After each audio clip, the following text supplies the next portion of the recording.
చతుర నాయి తెలివైన గాపురవాడు. ఒకప్పుడు ఒక ఊరిలో చింతలపూడి అనే ఊరిలో ఓ చిన్న నాయి దుకాణం ఉండేది. దానికి పేరు వెండికత్తి శివన్న. ఆ దుకాణంలో పనిచేసేది శివన్న అనే నాయి. అతను చిన్నవాడే అయినా బాగా తెలివిగలవాడు.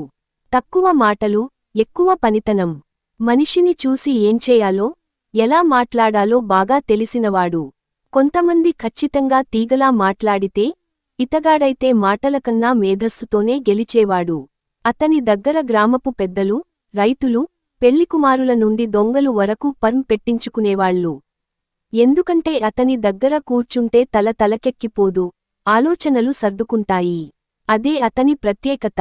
ఒకసారి రాజుగారి పరిశీలన. రాజధాని నుండి ఓ మంత్రివర్గపు అధికారి ఊరికి రాగానే శివన్న దుకాణంలో గుంపుగా వాళ్లు చేరారు. వారిలో ఒకడు, జయరాం అనే రాజాధికారి గర్వంతో అన్నాడు.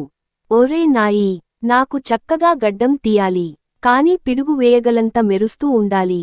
అయితే మేము బంగారపు చంపులు వాడాలి సారూ అంటూ బంగారు రంగు కలర్ చంపుతో పని మొదలెట్టాడు. జయరాం మంత్రిగారు ఆశ్చర్యపోయాడు. ఇది బంగారమేనా? లేదు సారూ, మీలాంటి విలువైన వారు కూర్చుంటే చంపుకూడా బంగారమైపోతుంది అన్నాడు శివన్న. అంతే, అటు బాబు నవ్వాడు. ఇటు చుట్టూ ఉన్నవాళ్లు కూడా నవ్వారు.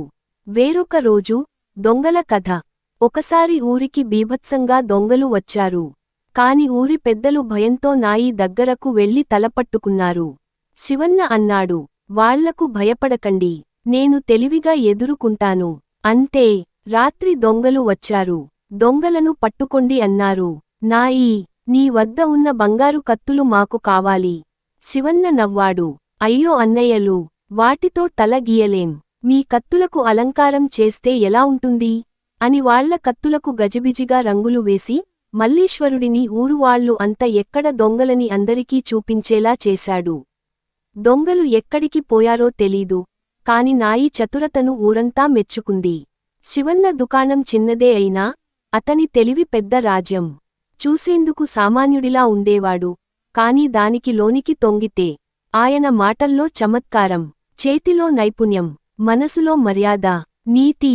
మన పని ఎంత చిన్నదైనా దాన్ని తెలివిగా, నిజాయితీగా చేస్తే మనం కూడా మహానుభావులం కావచ్చు. తెలివితేటలు, వినయం ఉన్నవాడు ఎప్పుడూ ఎదుగుతాడు. మాటలు కాదు, మేధస్సే మన అసలైన ఆయుధం.